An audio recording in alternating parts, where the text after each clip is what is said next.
తీసుకున్నాక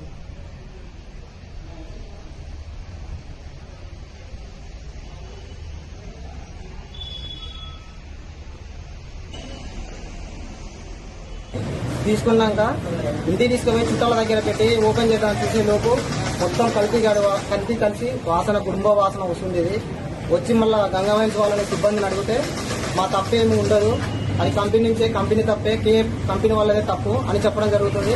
ఇలాంటి వారు తప్పించుకునే ప్రయత్నాలు చేయడం వల్ల ఇదివరకు మొన్న ఆయన పేరు శ్రావణను పాష చనిపోవడం అట్లనే జరిగింది. కల్తీ మద్యం తాగి చనిపోవడం జరిగింది. వాళ్ళ ప్రాణం విలువ తిరిగి రానిది ఇలాంటి బీర్లకు ఆశపడి తాగి యువత చెడిపోతుంది. బంధువుల కోసం తీసుకున్న బీరు ఒకవేళ వాళ్ళు తాగుంటే వాళ్ళ పరిస్థితి విషయం నుంచి చనిపోవడం జరిగితే వీరికి రావడం జరిగితే అప్పుడేమనేటోళ్ళు వీళ్ళు సీల్ తీసి ఉన్నది, మీరు ఎక్కడ కల్తీ కలిపిరు అని మమ్మల్ని మీద చేయడం జరుగుతుంది. ఇంతవరకు ఈ బీర్ సీల్ తీయలేదు. ఈ బీరుకు తేడా చూడండి, ఇది చూడండి ఎంత దారుణం అంటే ఇది బెల్లం వాసన వస్తుంది, బెల్లం పానకం వాసన వస్తుంది. ఇంకా చనిపోతే ప్రజలు చనిపోతే ఏమైతుంది?